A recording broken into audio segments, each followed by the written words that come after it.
41 years old. That was how old I was when I was diagnosed with autism. What led me to get an autism diagnosis? What symptoms was I experiencing? What was the diagnosis like? How did getting diagnosed affect me? I'll answer all of these questions and more in this video. My journey, my diagnosis story. 41 years old. That was how old I was when I was officially diagnosed with autism.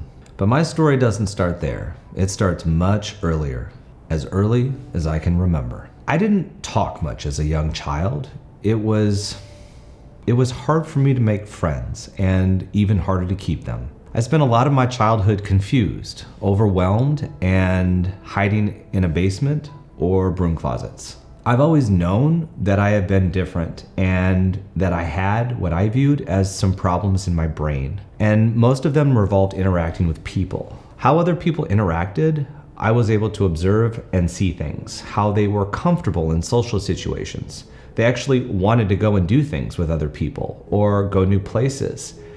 And I was just horribly uncomfortable. School was really challenging for me growing up. I got held back in the first grade. And I even had teachers tell my parents that I was so difficult that I would probably end up in jail one day. I didn't like talking to people because I got in trouble with certain things I would say, and I didn't really understand why. It was a combination of being confused and being afraid, even from a young age, that I had some issues that other people didn't have. At that age, kindergarten and early elementary school, this is really unsettling, and if you're like me, you do your best to hide it because you don't see other people acting this way or getting in trouble like this, and you try to adapt to be like everyone else. I was a child in the 80s, and at that time, people like me who could change their behavior when we tried really, really hard just weren't diagnosed with anything. I was just labeled a difficult kid and constantly told I was bad by teachers. But I wanted so badly to fit in and be liked that I learned how to act the way other people did by following their lead. And pretty soon I had adjusted and seemed outgoing and funny. But all of this was just a mask to hide the uncertainty, turmoil, anxiety, and frustrations I had inside of me all of the time. I learned how to get good grades, and I usually was able to figure things out really quickly, and a lot of the schoolwork was really easy when I was young, and for most of my schooling until high school. Even though I was able to kind of skate by academically, I always had to think constantly about how I was acting to seem normal, especially in social situations. I think it's easy to mask and hide your symptoms for a long time, possibly even indefinitely. But hiding them from a loved one, someone who lives with you, it's a lot harder. When you're not able to mask your symptoms, people think you have a lot of different things wrong with you. So after college, I started seeing a psychiatrist to try to figure out what was wrong with me. I was having a hard time holding things together. I had gotten fired from some jobs before and during college, and my brain was just constantly running wild. I couldn't sleep well. I always felt tense. And when I would go to social events, I would sweat and feel just horrible. I had times when I was able to do so much and be so productive, but then I would crash and not want to get out of bed for several days. This happened regularly, especially after social events that seemed really normal, like attending a concert or going out for a drink with friends. Other people enjoyed it. It was frustrating for me because other people enjoyed these social events and I was not able to function for several days afterwards. And I just couldn't keep up with this cycle and constant exhaustion. My brain always felt stretched, almost like it was too big for my skull and it was trying to explode outward. And I just couldn't stay focused on things for very long, unless it was something I really, really liked. Even in conversations, I would feel my mind going elsewhere, but I knew I couldn't leave the conversations because that was rude, and that just made me more tense and anxious and exhausted. Daily life was just completely draining to me. So doctors and people I was close to mentioned a lot of different things.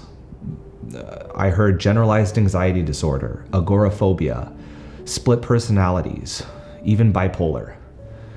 At that point, when I was hearing those kinds of things, I really wasn't feeling good. I felt like I must be crazy, and those are the first times that I started to think about the darkest things a person can think about. The desperation I felt and the dark thoughts that consumed me were a daily occurrence. I felt so overwhelming, and I was so lonely, and no one seemed to understand what was going on. I wanted to do so much and had so many ideas, and I kept doing more and more, but then I would just suddenly feel out of control and have what I now know as an autistic meltdown. The feelings after those were almost unbearable. The guilt and the frustration and the tension all over my body and the anxiety about why I acted that way in the first place. I had been going to many different doctors, and they diagnosed me with ADHD, anxiety, and depression. Outside of that, I didn't get a lot of support from medical professionals. I felt like psychiatrists were very interested in making quick diagnoses and prescribing medications. I would say a lot of the time doctors were not only not helpful, but fairly harmful to me.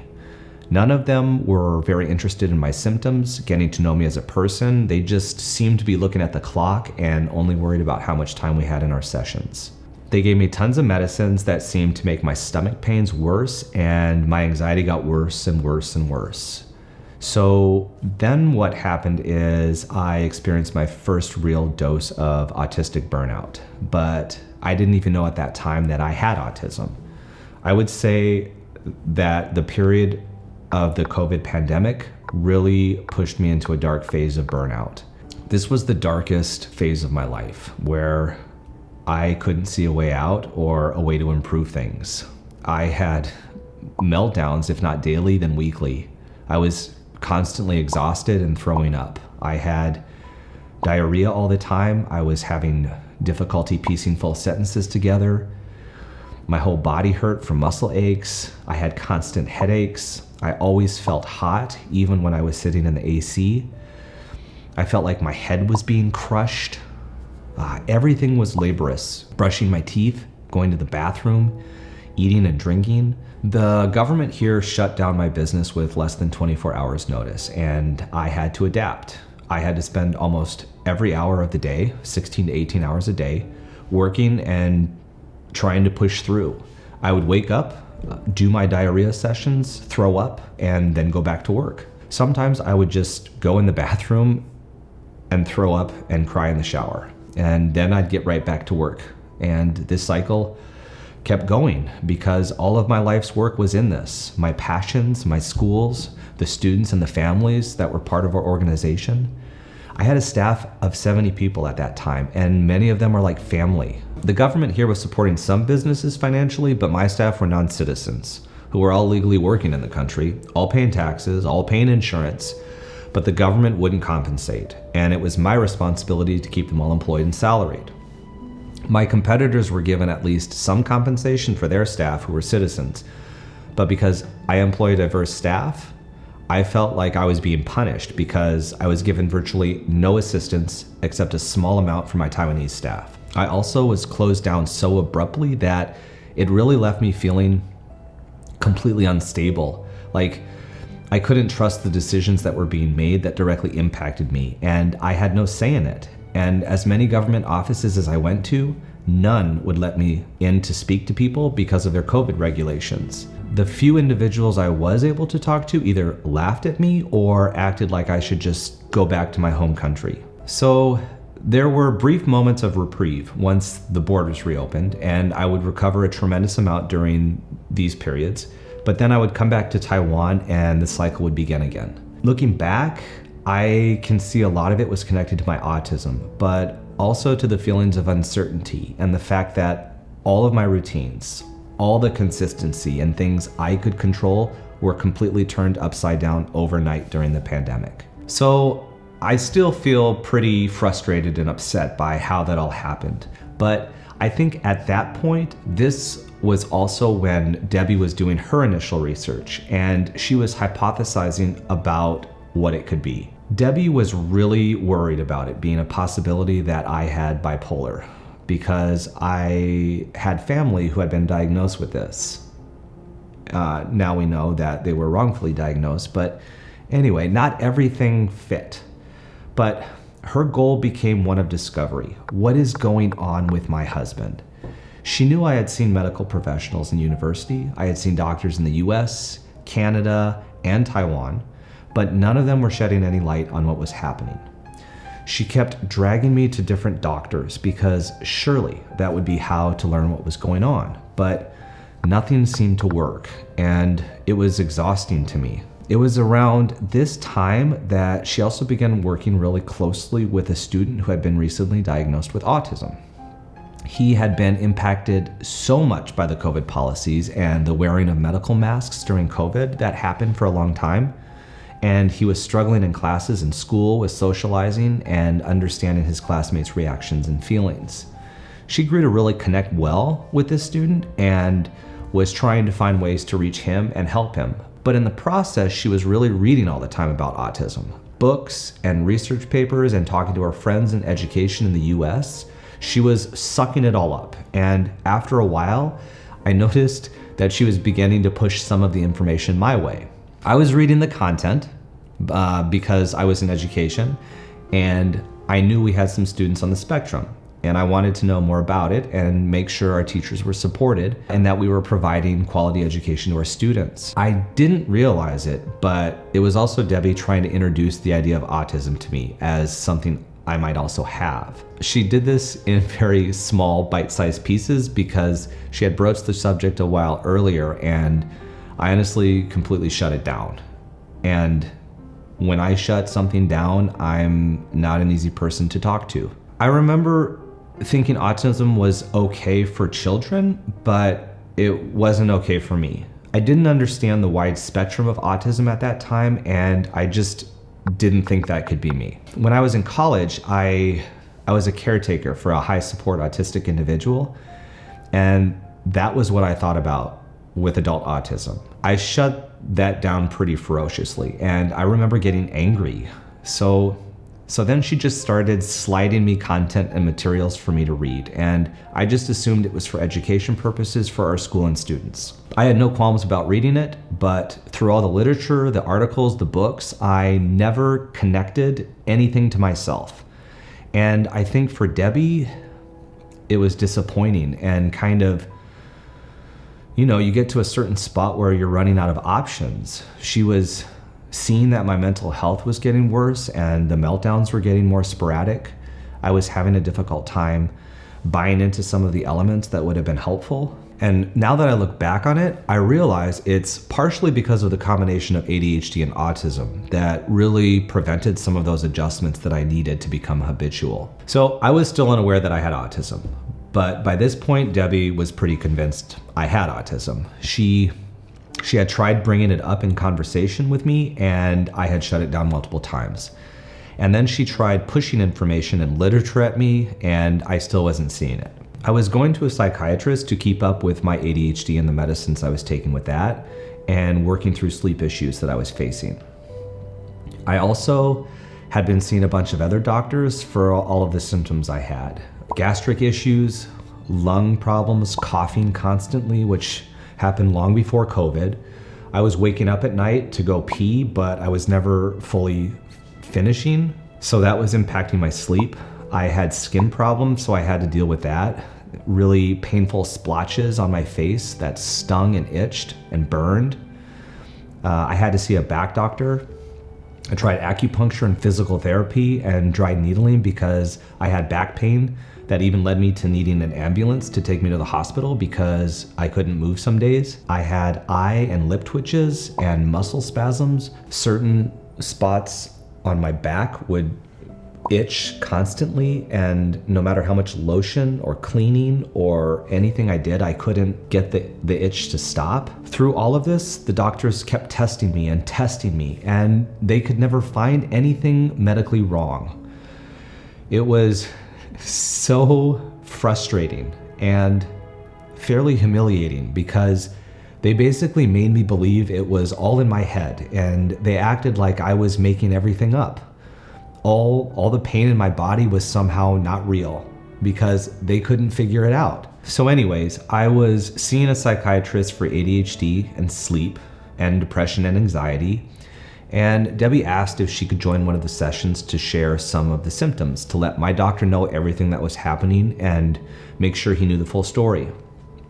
She asked if I would be okay if she was really honest, and just told him everything she noticed at home and work and in all the time we spent together, stories I had shared that also gave background, insights into what I had told her I was feeling and thinking. During that session, Debbie was sharing some of the symptoms, and then she mentioned to the doctor that from a lot of the stuff she was reading and many, many years of living together, she thought it might be autism.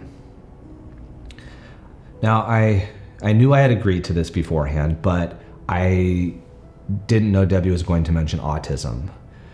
During that session, I got really upset, and so my doctor suggested we come back for a follow-up appointment to do more testing and explore this together. The whole walk home from the appointment, I was angry. I remember Debbie trying to talk to me, but I felt so betrayed. I felt humiliated and was too numb to speak. The next couple of days were a little bit rough, but Debbie still scheduled the follow-up appointment and somehow convinced me to go back.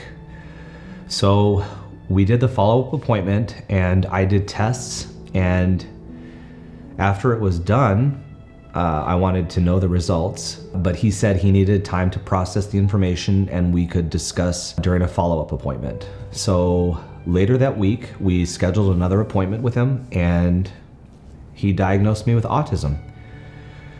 And he affirmed to me that there was no doubt in his mind. However, there was plenty of doubt in my mind, and I was pretty angry, honestly.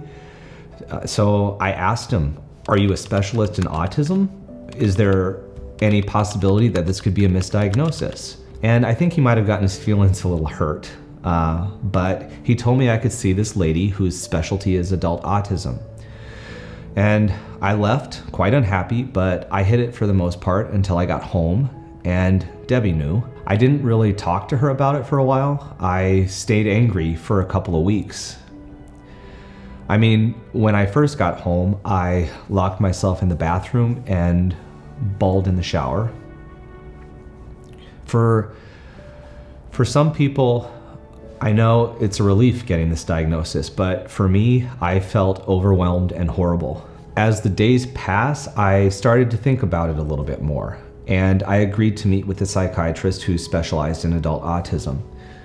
Debbie helped me schedule the appointment, and when we met, I remember she asked me tons of questions. We talked about my childhood and my friends.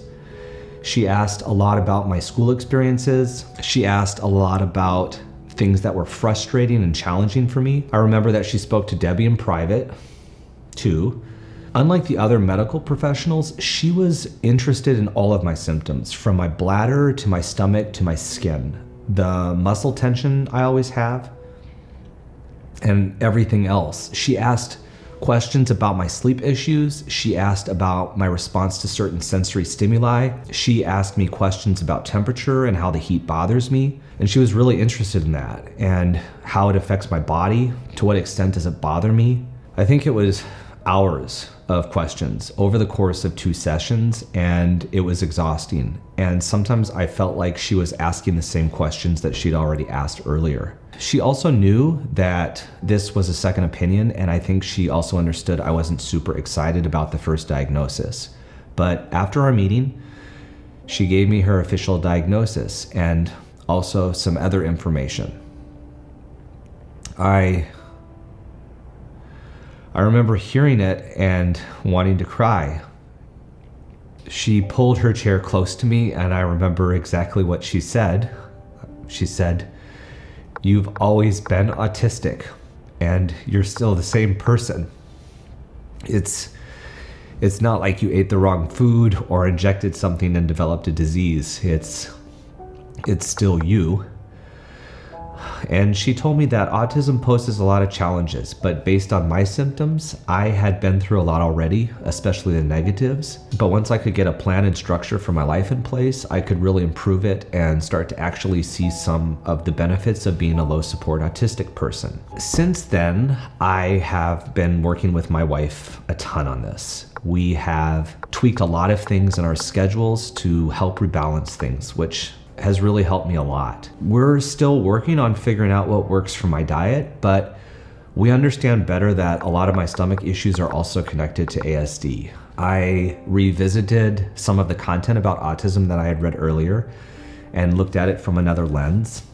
And my wife and I started with trial and error and documenting things. I also started to realize that if I had gone through this experience, probably other people with autism have too, especially people my age or older who either got misdiagnosed or are undiagnosed, but feel the constant exhaustion of the world. For all of us and the friends and family who support us, I wanted to start to share what I've learned. I'm shifting some of my focus from education for kids and working on educating adults on autism, ADHD, and neurodiversity. That's how I came to start this YouTube channel and everything else that's going to follow it. From the bottom of my heart, thanks for joining me on this journey. I've been keeping something from you because I couldn't have got through this video on my own. I actually have been receiving support from my best buddy.